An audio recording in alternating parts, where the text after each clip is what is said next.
You want to get on the action? We want to hear from you. Hit us up, faderoutemail@gmail.com. Slide in our DMs on IG @FadeRoutePodcast. Drop us a DM on Twitter @FadeRouteDNZ. Comment on our YouTube channel, The Fade Route with DNZ. Questions, comments, picks, segment suggestions, you name it, we want to hear from you. Get at us, in crowd.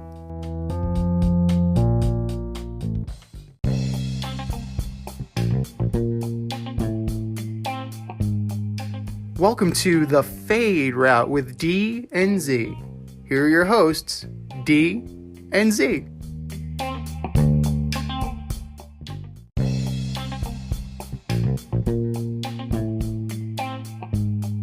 Welcome, everybody, to this week's episode of The Fade Route with D and Z. I am Z, and I'm still processing what the hell we watched last night. It was like the only thing I could compare it to was bum fights, if you're familiar with that. We go and fight. We go and fight, and nobody won. Just like in bum fights, everybody, including the audience, lost. And here he is. I've known this guy since our days on Carousel Shoes. The last QB in St. John's history, flight crew through and through. What's up, D? How's it going? Hey, man, just glad to be here with you. Really glad to talk and discuss the debacle that was last night. Let's just say we're both doing better than Sam Darnold right now.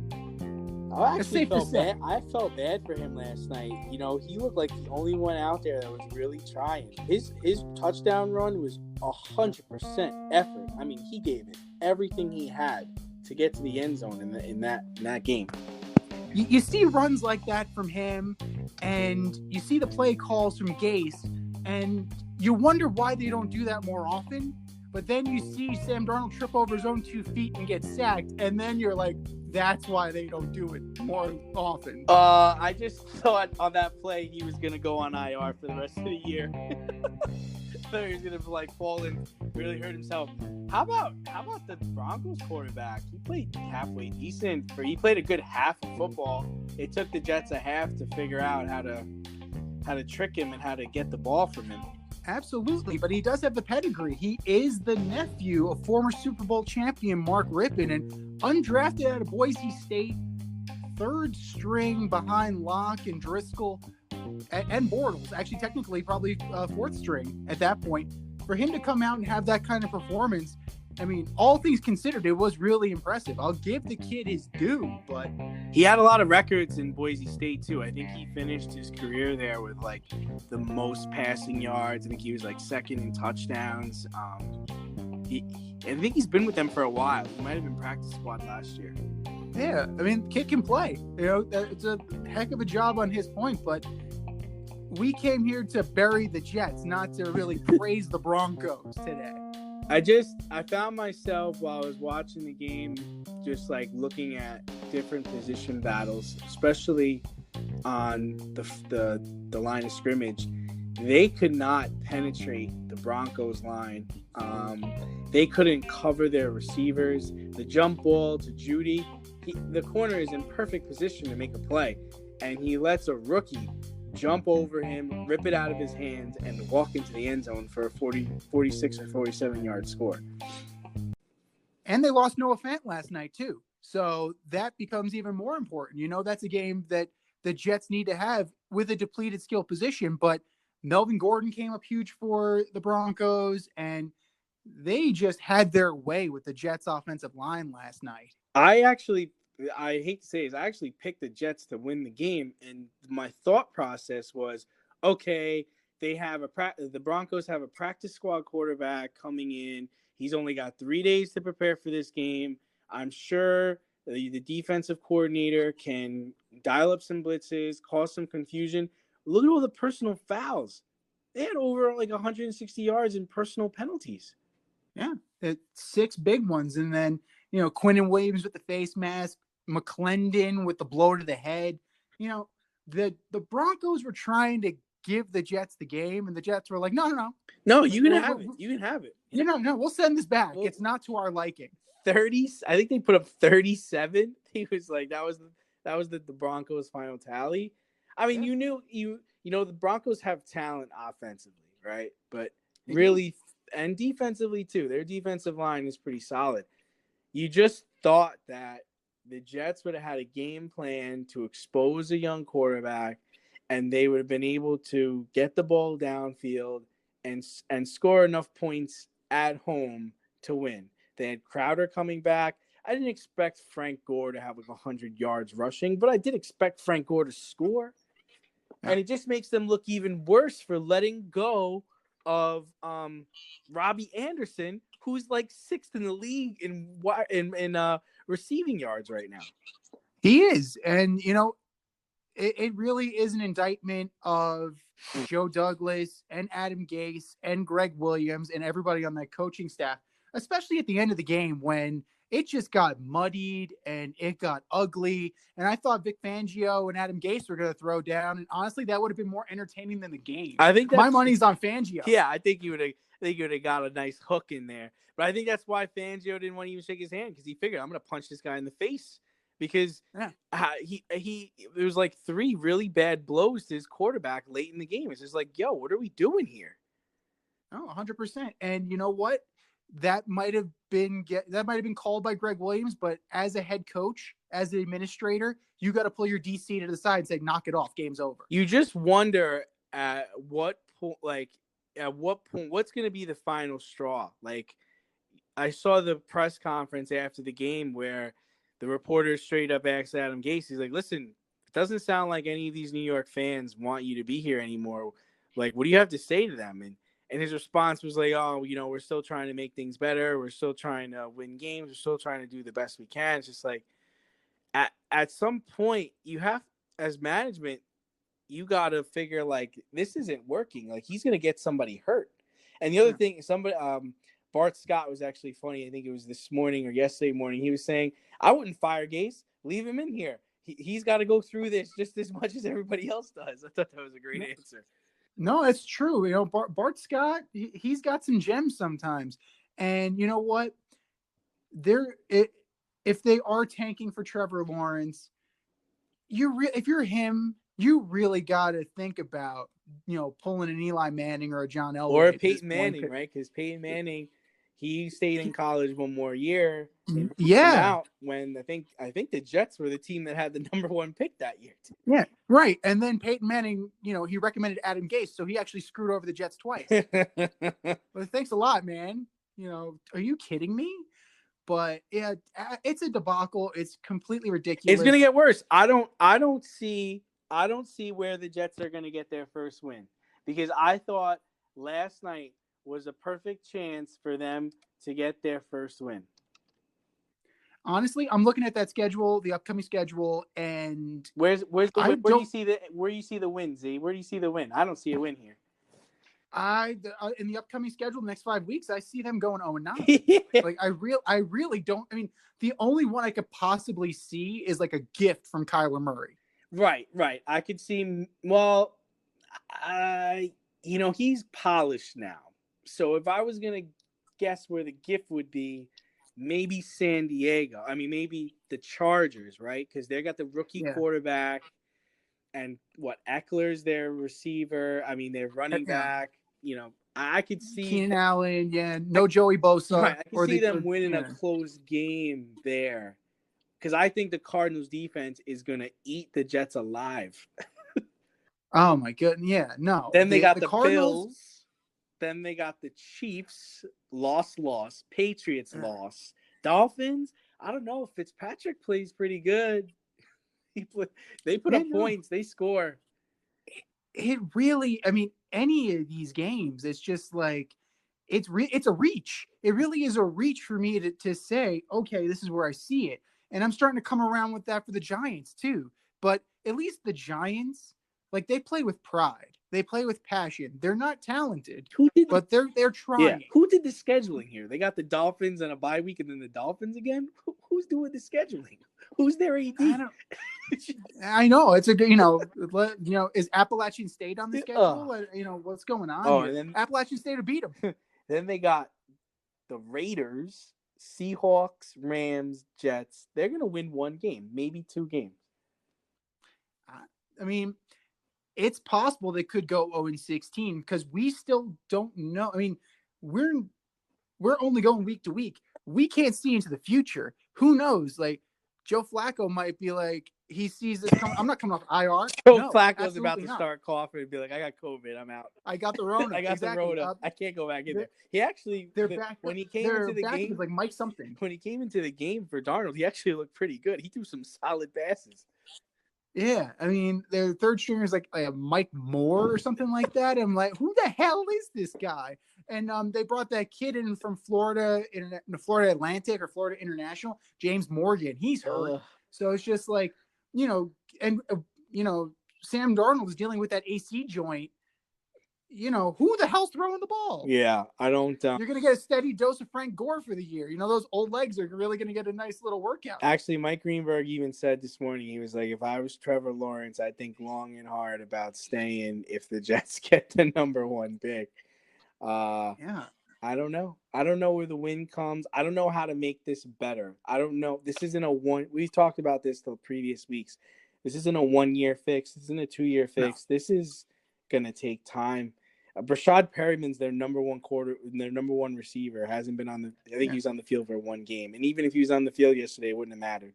The 49ers, the 25ers beat them because it wasn't even the 49ers. The 25. Team. Yeah, Brashad Perriman has 5. I think he has 5 catches or 5 targets. Robbie Anderson is 6th in the league in receiving yards. You think you want that one back? Herndon was supposed to be this stud tight end. He's dropping passes when nobody's even covering him. He looks slow. It's brutal. Herndon showed me who he was last year when he got hurt, came back and was overweight and got hurt again. Like Ryan Griffin, like I like Ryan Griffin actually. I like him. He's good, but he's not a number 1. No. And, maybe they bring back Quincy Enunwa next year. He's, sit out a year, get healthy kind of thing, because they did cut him. I don't know. But, they could certainly use Quincy Enunwa even with a friggin' neck brace. They could have used 5 more guys on offense and defense last night, and it wouldn't have mattered. And this Mekhi Becton thing, apparently he was playing hurt last night. He looked hurt. I actually felt bad for him because he did look hurt, and Chubb was abusing him. Yeah. And if you're the head coach of this team and you realize, hey, we may have something special here, and the kid played like something special before yesterday, we got to hold him out. There's got to be some practice squad player or some reserve on this line that we can plug in, take the night off, and get this kid healthy because his future is bright. And, he's one of the few bright spots on the team. Yeah, I thought he was a good draft pick. And he was having trouble getting up. He couldn't even get up off the ground a couple times. I saw him when the offense came off the field. He was sitting on the sideline, like rubbing his shoulder. Like that's not a good sign. That's not a good sign. No. And for this brilliant offensive mind, who's been outscored by almost 100 points already 4 games into the season. I don't know. But let's move on to basketball because we got the NBA finals are set. We got the LA Lakers taking on really not even the Miami Heat, right? It's the Miami Warm right now because they lost a couple of players in the first game. I think they're missing Adebayo, they're missing Goran Dragic. They're definitely the lukewarm right now. Lukewarm. And I just wonder talk a little bit about LeBron's legacy. I mean, I foresee him winning a ring. That's going to be 3. There's going to be 3. It's going to be 4 rings total and 3 with different teams. I don't really know if there's a good comparison for him if he wins this ring. I think in football, you can have Brady and Montana. They're in a class together now. Bill Russell is in his own class in basketball with all the rings he has, and I think this victory will put LeBron in his own class. It'll push him past Kobe for sure. I don't even think you really can compare him to MJ because MJ, had the 6 championships. He never lost in the finals. But with LeBron, 9 finals in 10 years. We will never see this again in our lifetime. No. He is certain, like the will, You know, we talk about the Mamba mentality all the time and the greatness of Kobe Bryant, but the iron will of LeBron James to put, 14 other guys on his back, including some of the coaches, and saying, let's go, guys. You're going to ride me all the way to at least the finals. Like, that is a great testament to his skill and his greatness. It's really hard to put a player comp because we've never seen anything like this before because of the situation of him being with multiple teams. Right, exactly. Like, I mean, you think of journeyman players, right? Like Robert Ory and what Ray Allen ended up being and Shaq ended up being. And like they started out as great players and they ended up as journeymen. But LeBron has become a journeyman in his prime. And it's just it's a weird situation based on the finances and the salary cap in basketball that he was able to achieve what he was able to achieve. But I mean, he's certainly not a journeyman because that is, that's a slight to his ability, but he really is in a class by himself until you see somebody else do it. Maybe, I mean, Kevin Durant, if he comes back from his injury and he's able to do, if he's able to achieve that, maybe we'll get there. I mean, I don't know how much longer Kevin Durant has, I'm not sure. And I'm not sure he fits the bill just because I think him going to Golden State is kind of like a black mark on his, on his resume because he went to a loaded team that just won 2 titles and he joined them to win, I think, his first one. So I'm not. Kevin Durant's definitely extremely talented. I just don't know, even if he wins with the Nets, and LeBron's a good person. I mean, he's built schools, no off the field, no off the court issues. Stand up guy, stand up man. Like, Michael Jordan had gambling. This guy doesn't have anything. Yeah. Like he's a basketball player. Yeah, a gentleman, a scholar. He's a great philanthropist, absolutely. And a guy who came out of high school and just did it right from the beginning. Yeah. If we're gonna do this, and indulge me a second, if we're gonna do cross sports comparison, I would say Derek Jeter. Oh, stop! Don't give me that crap. This guy. He's got. I mean, think about it. Look at that. Straight out of high school, good head on his shoulders, constant winner. The only thing Jeter didn't do was go to different teams. All right, hold on. Jeter doesn't have any MVPs. He's got 1 World Series MVP, but he's never even been the best player on his team ever. He was never the best player on his team. I don't think LeBron and Jeter. I don't think that goes well together at all. But you're entitled to your opinion. In terms of being a great winner, like you can't. No, he's definitely. You can't knock either guy. Yeah, they were both winners. And Jeter and LeBron had the same issue. Like if you look at Miami was a ready-built team to win a chip. You had Bosh and you had Wade there, and they all brought it together. And if they could have found a way to put Carmelo and Chris Paul on that team, they would have. Yeah, and They wanted to. And Kyrie's comments, I think it was yesterday, taking a dig at LeBron, saying, "Oh, now it's finally nice to be on a team where I don't have to worry about taking the last shots." It's like, what are you talking about, man? And why would you say that right now? I think he was talking about the crappy team before LeBron came back. He said, I just thought it was unnecessary for him to say something like that. And he was like, all teammates, all the teams I've ever been on. He wasn't, specifying 1 or 2 years where he had that problem. Yeah. But and then he goes out and throws Nash under the bus and it's like, oh yeah, I don't think, I think coaching is going to be a collaboration this year. It's like, dude, you got kicked out of Boston because you couldn't play on that team. Like you couldn't play, and they were set ready to win championships, and you couldn't play. They had to go and get Kemba Walker to replace you. I mean, you're gonna go and start saying, "Oh yeah, well, we're going to be a collaborative effort," and I'm glad I don't have to take the last shot anymore. It's just like, come on, guy, where are you coming from with all this? I don't think March knows what he got into when he picked this guy up. No, dude's a head case. Absolutely, totally a head case. And honestly, I'm calling it now.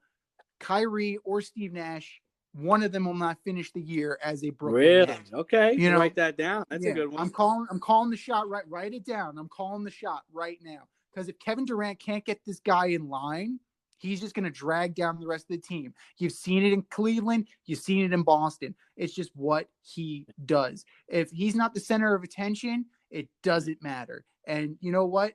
He's one. They remember what they said about A-Rod. He's a 24-1 player. This guy is a. If they had 24 guys on a roster in basketball, he'd be the ultimate 24-1 guy. And he just really, he doesn't get it. I just don't think he gets it. He doesn't care, and it's just because people have been, praising him his whole life. He's not. I don't feel like he's humble at all. I even saw some clips about when he was on the USA team, how he was telling Kobe, "I could beat you one-on-one." First time he even met Kobe, he's just like, "Where's your humble juice, man? Like, come on, not even Carmelo and the guys are saying that stuff." But, no, absolutely not. And you know what? Kobe should have taken that challenge and not let him score a point. Staying in the East, Doc Rivers signs deal to become a Clippers, the 76ers head coach, 5-year deal.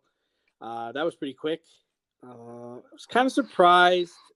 A lot of people love Doc Rivers as a coach. I've never really thought of him as a good coach. I think when I think of Doc Rivers, it's a guy who barely won one title with 3 future Hall of Famers. I didn't like how he traded for his son when he was in LA. I think that led to the breakup of Lob City ultimately, because I think Chris Paul did not vibe very well with Austin Rivers. I don't know if he can really fix the Sixers. I don't know if anybody can really fix the Sixers. I think he's a better coach for the Sixers than Mike D'Antoni would have been, because if D'Antoni went there, I think Embiid would have been traded by the deadline. I think I really do feel that D'Antoni would have done a great job with Simmons. I'm not sure if he would have taught him how to shoot, but he definitely would have instilled that Nash, Harden kind of point guard with him, which would have been really interesting to see. But he's the only coach in NBA history to blow multiple 3-1 leads. To me, maybe Doc should have went to Houston. That might have worked out, but I don't know if Chris Paul would have been happy with that. But or maybe stay out of here. But I don't see this thing in Philly going to work out that well. No, to me it reads as an unmitigated disaster. The only thing that is working in Doc's favor is that he's not the GM and team president. That falls to Elton Brand. So if they get off to a slow start and if the chemistry issues continue, Elton Brand's going to go before Doc Rivers is going to go. And, it falls on Joel Embiid. It falls on Ben Simmons. They need to get in a room and they need to figure out what the hell they need to do in order to coexist on the floor. Because they're not going to get any help. Nobody's coming to save them. It's up to them. Or do you think teammates have to get along off the court to have success on the court? Absolutely not. But you at least have to come to some kind of impasse. You have to come to some kind of compromise about what's going on. I mean, Shaq and Kobe, they had a rough relationship, and they were able to coexist on the court. They were able to coexist on the court because winning mattered more than anything else for those guys. And I'm not sure if that's the case with Joel Embiid and Ben Simmons. You don't know that. And that's the one thing about the process that, Sam Hinkie didn't exactly, take into account. You're going to get all these number 1 draft picks, but yeah, you amass talent, but that doesn't mean if given the choice between the 2 stars, which one would you rather have? Would you rather have Embiid or would you rather have Simmons? I would rather have the point guard. Just 6'10" point guard, but, like him. That comes around once in a lifetime. You're going to get big guys like Embiid, and Embiid's a huge talent. Don't get me wrong, but Ben Simmons. I know people don't like to hear this, but I see Ben Simmons. I think of Magic Johnson. He's not Magic Johnson, but Magic Johnson came into the league. He really couldn't shoot. He had to learn how to shoot, but he was a great distributor of the basketball, and he could really play all 5 positions. Simmons has that chance if given the right coaching and the right tutelage. I don't know if he takes the coaching or not, but I think he can still play. I think there's still a chance for him to be somebody. It's not too late for him. Embiid is who Embiid is. I don't, he's often hurt too, which doesn't help his cause. And he seems to have a problem with Ben Simmons. I haven't heard anybody say Ben Simmons has a problem with Embiid, but I have heard Embiid criticizing Simmons for not being able to shoot or having a problem with his game. Yeah, it really is a one-sided thing. And the only time you didn't hear about any chemistry issues is when Jimmy Butler was there, oddly enough. The guy who was the chemistry issue in Minnesota. Right? No, Jimmy Butler he would have messed him up. And you know what? Like, that would have been entertaining. Almost as entertaining as Adam Gase. I liked Jimmy had a press conference today, and they're like, he's like, yeah, we're down, people, yada, yada, yada. We're going to win tonight. All right. You know what? I love the confidence, and he was the rudder. He was the rudder of that ship. Him and JJ Redick. They had the veteran presence. I couldn't stand him in college, but you know what? As a pro, like, he's fit in well. I mean, he's definitely been able to carve out a nice career for himself, and he was that veteran presence. And they were and also think about it. They were one Kawhi Leonard shot away from advancing. Well, I think that who knows what happens. Be the benefit to Doc going to the East. It's the East. Now Miami's up and coming. Milwaukee's Milwaukee. There are some teams that are good, but nobody in the East is a world beater. Even Toronto. Toronto is a very well coached team, but they prove they're beatable. The Celtics have proved they're beatable, even though they have so much talent. I don't even know how that happens. But I think Elton Brand did a great job in bringing Doc in and signing him because he's the best coach available. I'm just not sure if that was the right move for Doc. But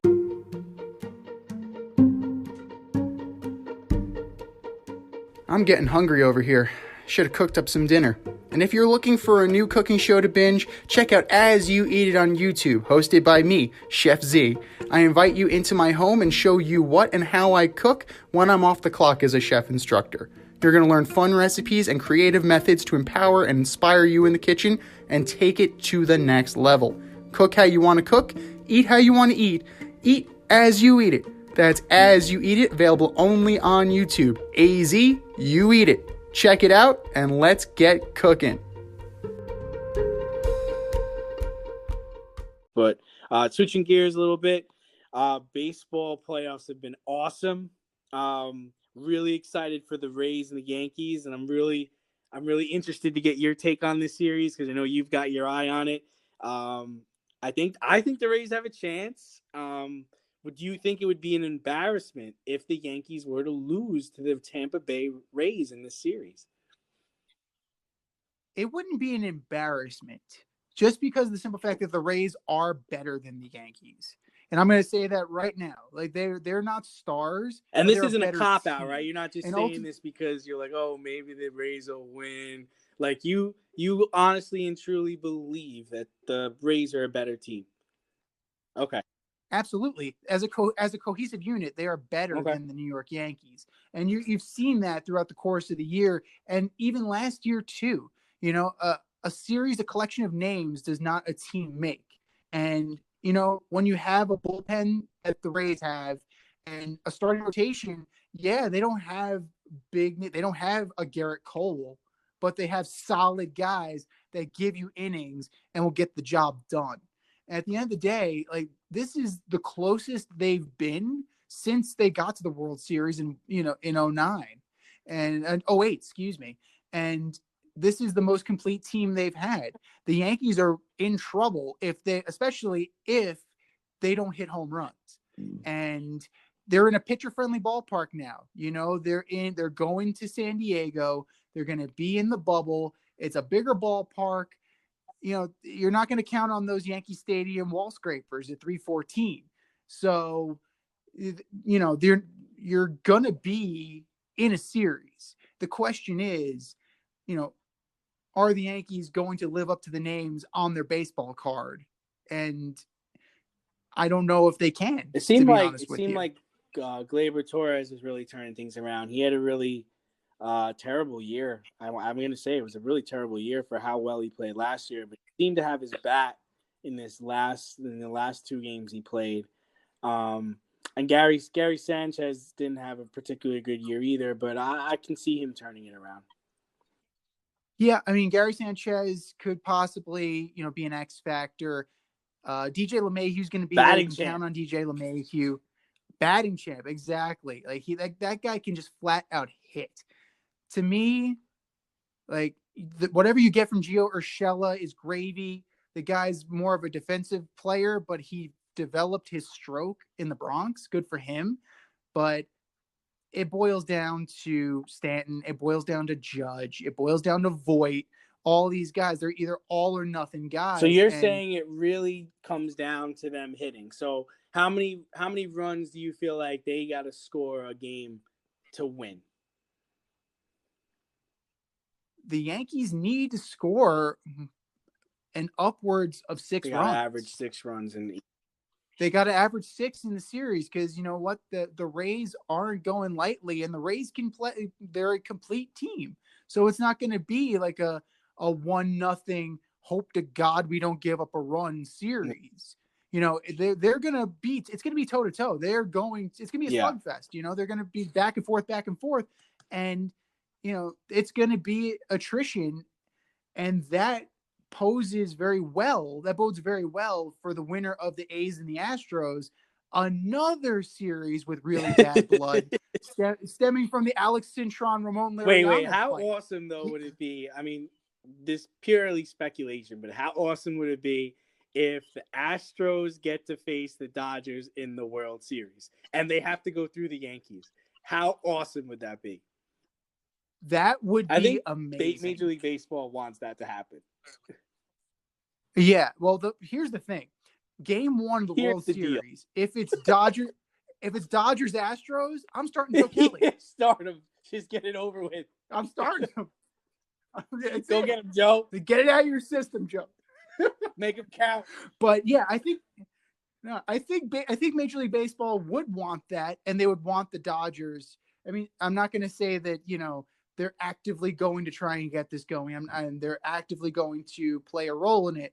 The Dodgers are much better than the Astros on paper, and this is their year. It has to be the same way it was the year for the Tampa Bay Lightning. This has to be the year for the Dodgers. Talent needs to. Say what you want about the Astros. The Astros can hit. The Astros can score runs. All right. I don't know. Their pitching isn't as good as it's been in previous years, but those boys can score. And in a neutral site, that looms large. Yeah, I mean, not having Verlander is definitely going to Tommy John surgery, man. I think his career is over. I don't think he's coming back from that, man. I don't know if he should. He's had a hell of a ride, and he's been to multiple World Series. He's got a ring. He won Rookie of the Year. Like he's just, it's some Father Time catches up with us all. And you know what? If this is how it's meant to go out, I'd rather see him go out like this than be a guy pitching, at 50 to 75% of what he used to be, and watching him and thinking about exactly, just like remember what he just used hang to out be. with Kate Upton on the beach and you'd be straight, man. You got your ring. You're good. Yeah. Or he'll end up with St. Louis, and him and Adam Wainwright will be like the old men river. As much as I'd like to see the Astros and the Yankees hook up in the championship and then see the Astros play the Dodgers in the World Series, I have a lot of faith in my Braves this year. I mean, especially now the Cubs are out. They just got to beat the Marlins and they can get into the NLCS. I'm okay with playing the Dodgers in the championship. Very okay with that, and very winnable to me. I don't know. The Braves, they're like the starting pitching department, man. Like, they can mash with the rest of them, they can mash with the best of them, but not having Soroka and not having not having a good Fulton Nevich, not really having a lot of starting depth is going to bite them in the ass. Definitely will. I mean, it would be nice to have the pitching. It's actually so surprising. I read something recently where this is like their first playoff series win in almost like 18 years. And to think Yeah. they were like going to almost the World Series or playoff bound every year in the 90s and the 2000s. And I don't know what happened. But yeah, I mean, let's think about that for a second, because you started with the youth movement in the mid 2000s with the Jeff Francoeurs and the Brian McCanns and those guys. And, they were okay. Jeff Francoeur flamed out, ended up with the Mets for a little bit and then kind of bounced around. McCann ended up being a solid player. Marcus Giles was decent Oh, for a remember while. that guy. Yeah. I mean, they had some guys, but they never really were able to reach the level of the mid 90s Braves where you had, Justice and Grissom. Well, not only and that, but those teams were Klesko. also built around the pitching staff. I mean, the pitching staff Yeah. was ace. They haven't had that kind of pitching staff. Not even close to resembling it. The big gun they No. went and got in the offseason this year hasn't even played. Cole Hamels hasn't even played. That's true. I mean, Cole Hamels, that's a risk you take on an older arm. And the Braves they're guilty of doing that in the past, like bring in Mike Hampton and, They brought him like in for guys his hitting, like not that. for his pitching. Oh, I heard the school system down there is even better than Denver's. So good, good for Mike Hampton. He did a really good job with that. But, like they brought in their veteran guys, but they were never able to assemble that rotation. And, people don't realize how good the Braves bullpen was for a while there. Yeah. You had Wohlers and Stanton and Greg McMichael and all the, studs coming out. Don't forget of the about bullpen. John Rocker. He was awesome. Oh, well, I didn't forget about John Rocker. He's hard to forget. The people on the 7 train still haven't forgotten John People Rocker. on the 7 train haven't forgotten, definitely. Absolutely not. But yeah, they just were never able to put it all together after having so many years of it all together. But they've done a great job, and it's going to be a heck of a series. But don't count out the Marlins. No, yet. definitely. I mean, they got definitely this far. not. You can't. It's actually looking like Jeter knows what he's doing down there. Yeah, I mean, it's amazing that they've gotten this far. It pains me to give Don Mattingly that credit, but here's my thing, and I just can't get away from it. Imagine if Jose Fernandez was on this team. Yeah. Like, think about that. If that didn't happen, and if Jeter had Fernandez when he bought the team, would he have made the decisions he made? Makes you wonder. It really does. Because they were, that team was on the cusp. They had Stanton and Ozuna and Yelich and it's an embarrassment of riches. They had a good catcher too. What was his name? Yeah, I think he's on the Phillies now, right? Yeah, JT Realmuto. That's right. Jeez. They had guys, and they blew it all up. But I mean, clearly, this is their move. This is their model. Yeah, it works. They know what they're doing. It definitely works. It's working for the Rays too, right? Yeah, I mean, get these guys. Nobody knows them, but what do you What do you think about the baseball bubble? So they're going to be playing games in Texas and San Diego. How do you feel about it? I mean, I'm looking at the results of the NBA and the NHL, and it's worth a shot. It minimizes travel, and it definitely, there's potential there. The home field advantage is gone, and frankly, it never was going to be there anyway, because a lot of that stems from the fans in addition to the dimensions of the ballpark. So the energy of the fans would definitely be there. But to me, that benefits the Rays, because the Rays and the Marlins, because they're used to not playing in front of people. So, that's it. Like, this is just another day for them. There's no extra seagulls in the stands. I'm a little nervous tonight. Wait, is that a cutout of Jeter? No, that's actually Jeter. Okay. I was very impressed in how the NHL had all those. They had over, I think, 39,000 or 40,000 tests, not one positive. That is very impressive. I mean, that is extremely impressive considering the fact that you had your team together for all those months, and teams are going in, teams are going out. You then moved from Toronto to Edmonton. So even in the baseball had a breakout in the beginning. They got it under control. Basketball had a couple of breakouts. And now football is dealing with a rather large one. I mean, the start of a large one, I think. But I'm just I'm interested to see how it's going to work for baseball. Because baseball has a different feel to it in October, and when you're playing at home. Just really curious to see if it affects teams in a negative way. Because like I said, I think you're gonna get your best. There's no distractions now. There's an empty ball field. There's a neutral site. I'm really just focusing on playing baseball every day. I don't have my kids. I don't have my wife. I don't have to drive to the stadium. I don't have to think about anything but playing baseball. So you're going to get the best out of everybody. And sometimes you really learn on how good a team really is.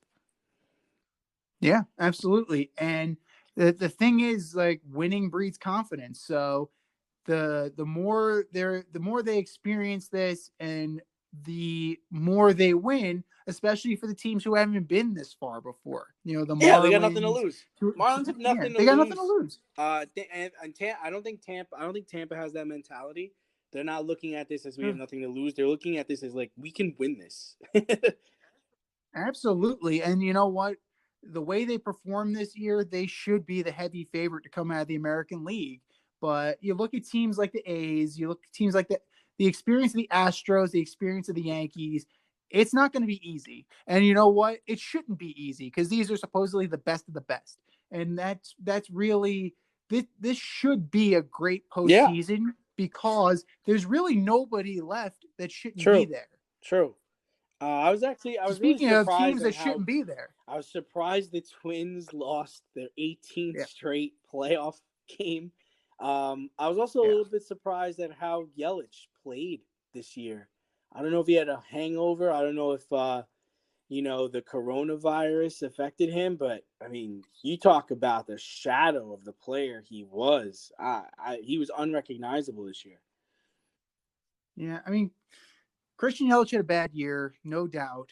Who knows, if it was, things were weighing heavy on him or the expectations were bigger or the fact that they figured out a hole in his swing or anything like that. It's probably a multitude of things. It's probably not just one thing, but the Twins are the Twins, and via con Dios, they did exactly what we thought you were going to do. And they should have got a live chicken. Like, it doesn't matter. Yeah, it doesn't matter if it's Doug Mankiewicz or Joe Mauer or Joe Nathan or any other guy named Joe who's from Minnesota. It just, they got that beautiful you are field, what you are, man. And they're never gonna play playoff games there ever, unless they somehow have a neutral site World Series. Like, that's really the only way. I mean, they're never gonna play there. They're never gonna play there. Target field. But you know who got out early and he's starting to look really good for it? Brad Radke. He got out really early. Man, I forgot about Brad Radke. Wow, I haven't heard that name in a long time. Such a good pitcher, and he retired young, and he's looking pretty smart for it because the team hasn't done jack. And, I'm out of here, guys. It's been great. Thanks. See you later. You aren't gonna do it. I'm done, man. You're not gonna screw my career up. No, absolutely not. Yeah. 18 consecutive playoff losses. How do you do that? How does that even happen? How do you not win one by accident? You run into the Yankees. Buzzsaw. So that's what happens, Yeah.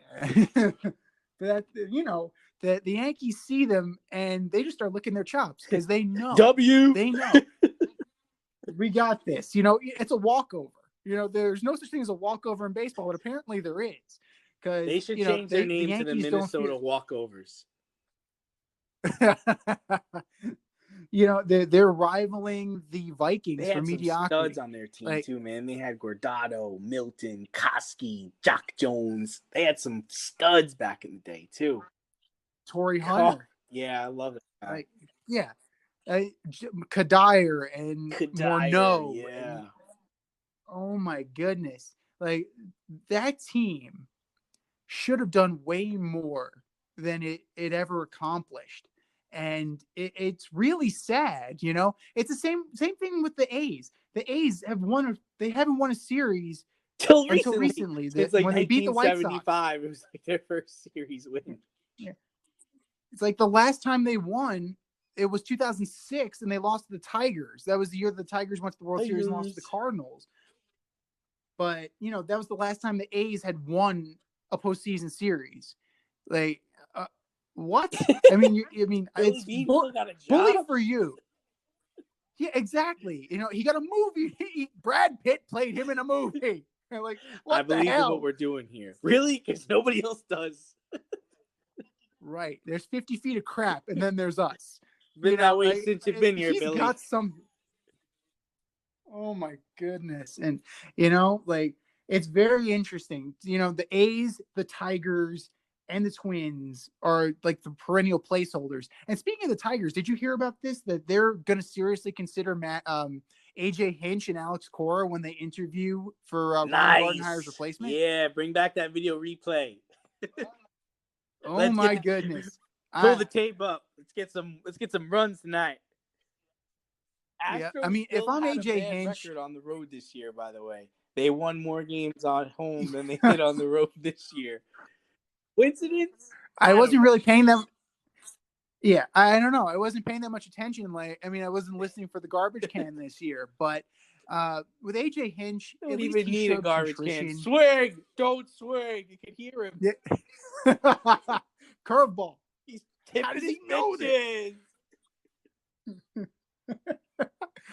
But Alex Cora never showed contrition, and honestly, I think he's got to sit for a little while. He's got to sit and stew, think about what you did, pal, and at least pretend to apologize, pretend to be sorry, just fake it. We don't need to. You don't need to really believe it. Just fake it. And but you know what? They don't. They don't because they know they're not the only ones that do it. That's why. And I'm completely fine with that. Like, somebody rang the alarm on them. Somebody on their own team went to another team and rang the alarm on them. Fires, I believe, did it. And then a bunch of other people started coming out. But I have no doubt that other teams participate in something similar. I think even the Yankees stopped some kind of letter from coming out a couple of months ago about something they were doing years ago. Yeah. So they got busted for an Apple Watch. I don't really care. That's why he wasn't showing remorse or showing any empathy, because he knows that other people are doing it and someone just rang the bell on him. And even LaRussa was. They were saying in the 80s he had somebody sitting in the outfield with a camera, blatant, like it wasn't even like they were hiding anything. So I'm indifferent on it. But for me, it's the optics of it, for the fans, and just kind of just placate them a little bit and at least pretend, because at the end of the day, it's a bad look. You got me, I'll never quote, do unquote. it again. And then just do it and just keep doing it. We won't do it again. It doesn't speak. That's it. We're going to do it better this never, time. We're never going to do it now. 100%. You know what? Technology is the case where they're going to develop a way that, it's going to be better than this one. You're always going to, you're trying to build a better mousetrap. You got all these competitors. They're all trying to gain an edge on one another. Something is bound to happen. And it's baseball. Baseball is built on stealing and cheating. Spitballs. They're stealing bases. They're stealing signs. That's what this did. That's baseball. It's baseball. Yeah. No, 100%. But that's the weird thing, because you hear about the guardians of the game who want to speak about the integrity of baseball. Yeah, I get it. But you know what? This is the 101st anniversary. It's been 101 years since the 1919 Black Sox. So you can't really talk about the integrity of the game when you had stuff like that happen. You can't talk about the integrity of the game when you didn't let black people and people of color play until the mid 1940s. You can't talk about the integrity of the game Sammy when you Sosa have, corking his you know, back the and shot. steroids and all this other Sammy garbage. Sosa, yeah. No, yeah, exactly. You can't talk about the integrity of the game with any of this garbage. And even the shot heard around the world. They had a guy with the telescope. Like, I mean, yeah, of course. If I knew what was coming, I would hit it 100%. Maybe 100% 95%, but yeah, 100. You know? We'll round up. Yeah, well, let's just screw. You know what? Let's just say it. We'll do 100. And but baseball is a weird thing, because you have these self-righteous people talking about integrity when they're trying to find the newest and best way to cheat. 100%. Like, I get it. It's like, it's a complete oxymoron, a complete paradox. But it's, at the end of the day, it's still the game we love. It's a kid's game. We'll believe it's up and up. Like, even though we know it's BS, we want to think it's up and up. It's a great game. But let's the hockey playoffs came to an end. Lightning are the Stanley Cup champions. Got to give them a lot of dap after being swept out of the playoffs. I think last year or 2 years ago, they definitely pulled like a Virginia thing, and they came back and won it all, even though one of their best players was hurt. Maybe you could just talk about that, because I know, we kind of differed on opinions on the Stanley Cup, but Lightning came through. The Lightning did come through, and you know what? The moment wasn't too big for them. Andrei Vasilevsky played great. Victor Hedman showed up. He won the series MVP. Steven Stamkos was definitely a shot in the arm. He had a Willis Reed moment, man. It was a Willis Reed moment. Definitely sparked it. Total Willis Reed moment. Absolutely. And Steven Stamkos was the emotional leader of that team. And you had guys like Yanni Gord and Cedric Paquette, and even Kevin Shattenkirk and McDonough. Tampa Rangers. But then, exactly, Sergachev and Kucherov. Like, I'm sure, this must have been as cathartic for them. No, they got rid of Callahan because he actually has spinal stenosis, so he's been used as a contract just to move around the league.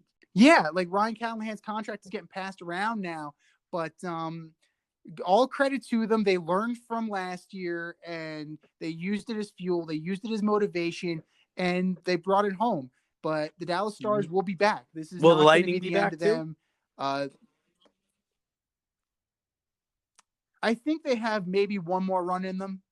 They remind me a lot of the Blackhawks when the Blackhawks had all their stars like Taves and the whole team that they had when they were getting to the championship and winning championships. It's true. And then they have great depth, but at some point, depth needs to get paid. Speaking of getting, if you want to keep them. Speaking of getting paid, and that's what, New York said goodbye to their goaltender this week. Wonder how you felt about Lundqvist getting bought out. Farewell to the king. He should have been gone years ago.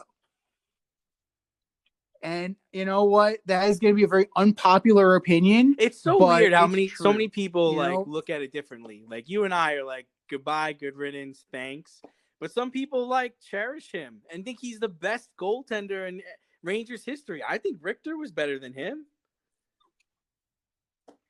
I would say that Richter has the nod because he won a cup. I mean, in terms of performance, in terms of regular season performance, in terms of flashiness, Henrik Lundqvist is a better goaltender than Mike Richter. But at the end of the day, what have you done for me? And that is, you have not delivered me a cup. Mike Richter delivered me a cup. I kind of want your take on this. But the thing that I'll remember most about Henrik Lundqvist is how great of a goaltender he was. He was great. No doubt about it. He was great. But there were times that he would let in fairly easy goals. Like stuff that you'd be like, how did you miss that? How did you not stop that? Why are we winning 5-4? Like, that's what I will remember most about Henrik Lundqvist. Henrik Lundqvist, and he brought me a lot of joy. However, that being said, he was Mr. Softy. Like, unbelievable. Like, just doinking in, deflections, like weird angle goals, and then he drops his head in shame. Well, no kidding, you dropped your head in shame because you should have stopped it. You know what? In the beginning of your career, you were square to the shooter. I don't know what the hell was happening at the end of the year, at the end of his career. I don't know. But, I mean, some of it was an indictment of Alain Vigneault's. Right. I mean, when Torts was there and when Tom Rennie was there was an emphasis made on attention to detail and defense. When Alain Vigneault took over, it became defense optional. Let's try and move the puck up the ice. We became more of a hybrid offensive team because Alain Vigneault does not have a style, and the Philadelphia Flyers fans are figuring that one out, which is why they went from the number one team to out of the playoffs, and that's why the Lightning are raising the Stanley Cup. It's all because of Alain Vigneault, boys and girls. But, I mean, at the end, Girardi was beaten up from all those block shots. Stahl was beat up from all those block shots. And eventually the defense crumbled around him because they stood tall in front of him for all those years. And he just, he didn't do the job ultimately when you needed him to. And, they always brought in a stronger backup, like Kevin Weeks was there, and then Cam Talbot. Marty Biron was there for a little bit. You always had a guy back there who could be a stalwart to rest him for a little bit. And honestly, they should have, kept Cam Talbot because Cam Talbot turned out to be a pretty good goaltender. Antti Ranta has turned out to be a very good goaltender. I'm interested to see what's going to happen with Georgiev and Shesterkin because they're so young. And hopefully – like they will blossom under Benoit Allaire and they'll become just as good or better and deliver the cup. Well, we all know King that Henrik's going to go and win a cup with the Kraken now. We know that's going to happen. That's a given. Oh, that's a given. Absolutely. That the inaugural goaltender in Seattle Kraken history. And, if the Vegas Golden Knights model is anything, like they're in store for which a I really think is good. I think that's I like the way the NHL does it. I think that's great. Like it encourages people to buy teams and it encourages people to get things started on the right foot. Who wants to suffer for 10, 15 years and not be able to build a fan base or not be able to get guys to come there? I like that idea. I don't know because you see it work the other way too with a team like the Nashville Predators because they went from nothing. And then they have, we've mentioned it on this podcast, how loyal through and through, man. Yeah. They love their Predators. How loyal they are. Town. Look, the Lightning went from nothing and they have some of the most loyal fans and they're the reigning Stanley Cup champions. So, yeah, both models work. It's clear that both models work, but, this particular model gets you there fast. Well, we're running out of time, but let's go over our picks for this week's NFL weekend. I crushed it last week. I went 11-5. How did you do? I did not have a good weekend. Yeah, I was riding high week 2, shot down in week 3. So let's hope this week is better. Too. I lost some layups because I was trying to be cute. I was trying to be different, but whatever. No, it's the same thing. I'm trying to. I outsmart you do that myself, too much, and I'm trying. I'm just gonna.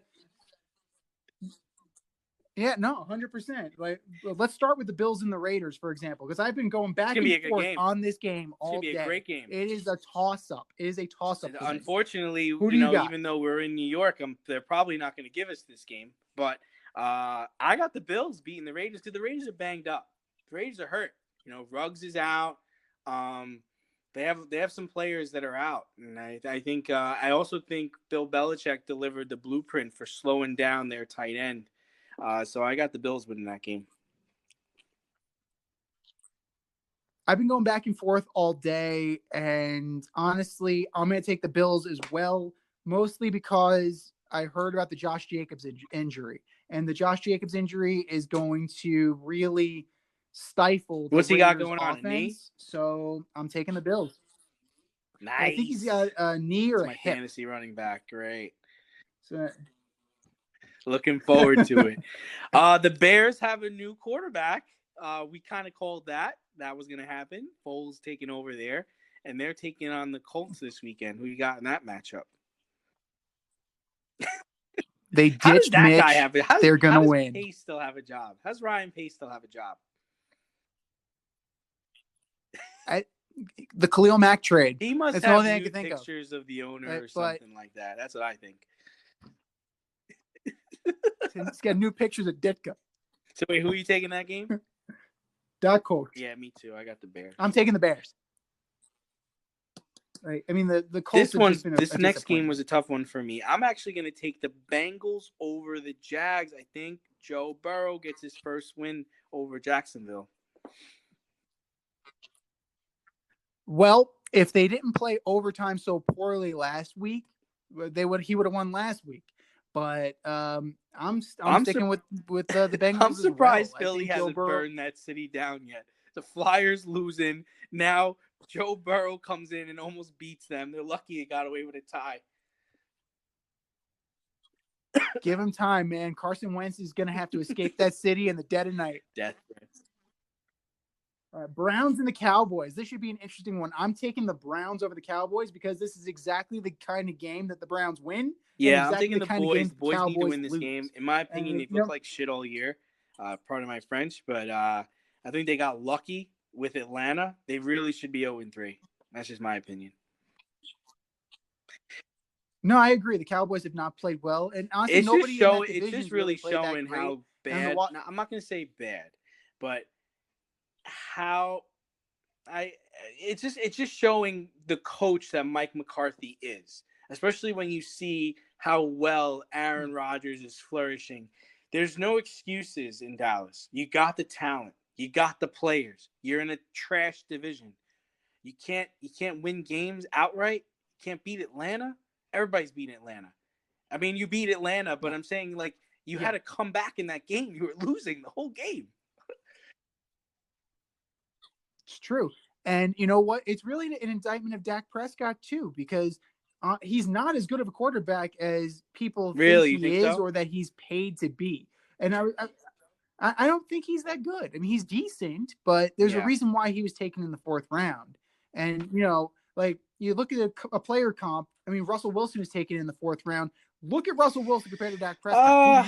No, I get what you're saying. I'm not so down on him as you are. I do think he's good, and I agree with you. Given the choice between the two, I would take Russ, but largely because Russ has been to a Super Bowl and won a Super Bowl. But, you know, I think if Dak is on the Legion of Boom, you don't think they still win that Super Bowl?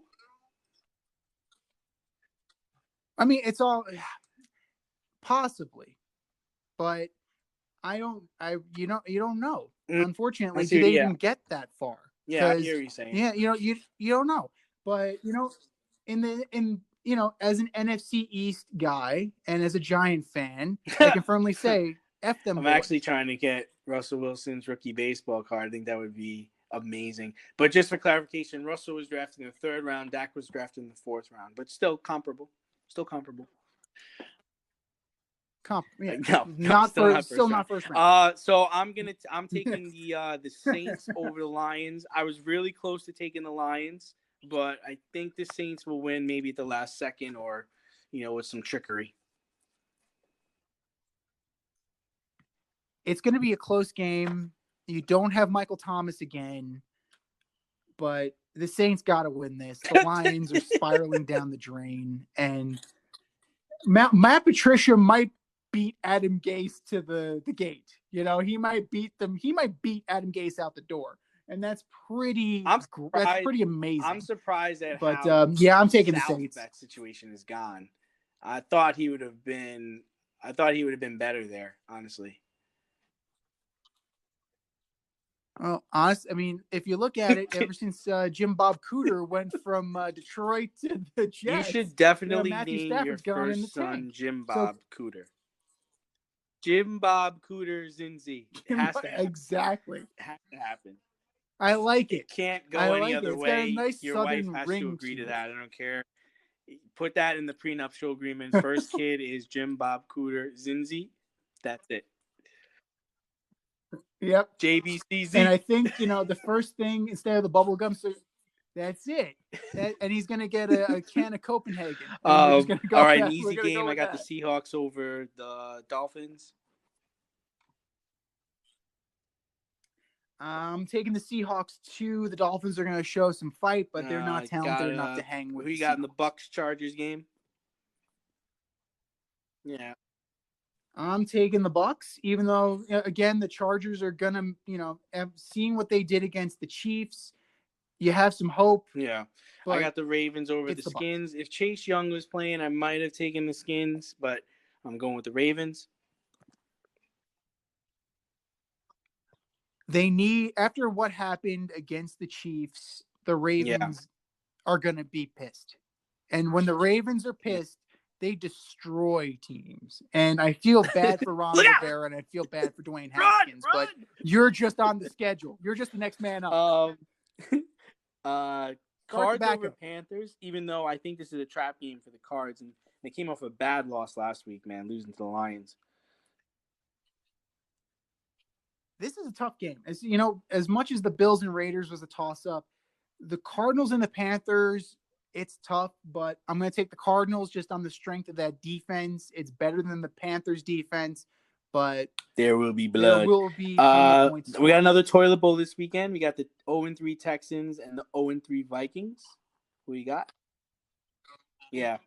I'm rolling. I got the Texans, too. man. I'm taking the Texans. I actually think it'll be a high-scoring game, but I think the Texans come out on top, and the $84 million man will go 0-4.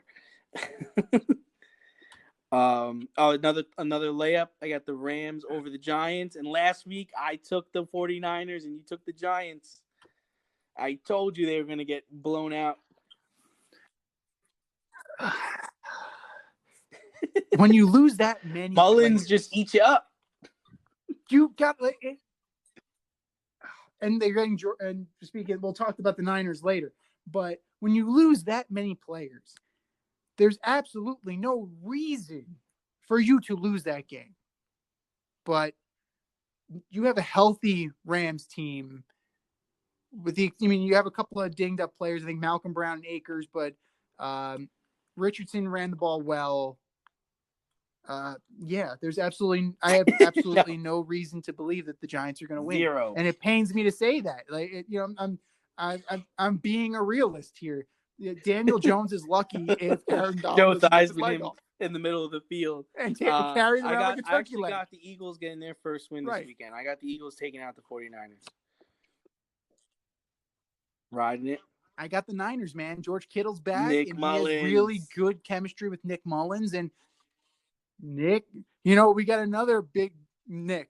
Nick Mullins is playing well. And you know how I feel about you want to have his babies? I think I've been pretty clear about that. So maybe not. I was tempted to take the Falcons in this game, but I'm gonna roll with the Packers over the Falcons. Yeah, there's no shot. The Packers are gonna roll this game. The Falcons. To me, the game of the week is the Chiefs against the Patriots, and I actually think it's going to be a good game, but Chiefs win by a field goal, maybe even 5. Interesting. After seeing the blueprint of what the Chargers did and giving Bill Belichick some time, I can see the Pats pull. I mean, is it really an upset? They are going you can't really call it an City. upset. I mean, that's not an easy place to play. I know that there's no fans there, but it's not easy to play Kansas City on their turf. Bill has a blueprint for playing against the Chiefs. They're going to run the football. They're going to keep the ball out of Pat's hands. They did that last year. They did that when they faced them in the AFC Championship game 2 years ago or 3 years ago now. So I don't think the Patriots are going to have a problem. I just think that Pat gets the ball with the last possession and puts them in position to either win the game or prevent the Patriots for having a chance to win the game. True. Okay. I mean, I can see that. Would you say, based on what you saw last week with Lamar Jackson, would you say that Cam Newton is like the more evolved form of Lamar No, Jackson? because I don't Kind of like think a more polished Cam's version of Lamar great. Jackson? Cam to me is more of a polished Dante Culpepper, more of a full utility knife, where Dante was a big dude that could really throw the ball downfield. Cam could definitely let it go now with his shoulder healed, and he can take on linebackers. He's bigger than most defensive ends, and he can run the ball. Lamar, to me, is a Michael Vick. He reminds me a whole bunch of Michael Vick. He just seems to be a little bit more accurate, but he doesn't throw the deep ball as well as Michael did. And I also think that Michael Vick Lamar had a has a better cannon. work ethic. I don't know if Michael was taking the sport as seriously as he should have. He had some other things going on the side. But Lamar we'll put he that. had another business putting it a going little lightly. but Lamar is he's fast.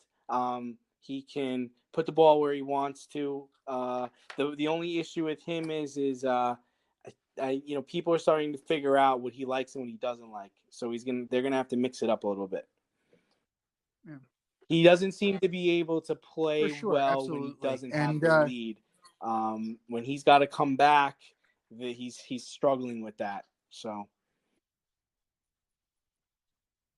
Yeah. And honestly, when he plays good teams in the playoffs, like he doesn't really, he doesn't deal with adversity well in that regard. But it's going to be this game is going to be a great game, and the way things are going, it has the potential to be an AFC title game. To me, this is who a knows, saving game for Cam because he was one play away from beating Russell Wilson. So if he can go into Arrowhead and beat Pat Mahomes, that is the headline Monday morning, and that would have been the headline Monday morning if he would have beat Russell Wilson. So if he loses, it's like he lost. But if he wins, huge. And the other thing I'll say about Cam is I feel like this is year one in the Patriot system. If he was in year 2, year 3, or year 4, I think they win that game in Seattle, and I think they would be favorites going into Kansas City this weekend. But, he's coming off shoulder surgery, first year in the system, COVID. He's got everything to gain from this season. He's definitely going to get some takers once the season's over, especially if the Patriots don't extend him, which I don't think they will. But I'm interested to see this game. It's the game I'm looking for. I'm going to be doing stuff in the morning and in the afternoon, but I'm going to try to catch this game. I'm going to be on the edge of my seat. I got my popcorn ready, like T.O. said. And this has been the Fade Route with D and Z. Thank you for getting faded with us this week.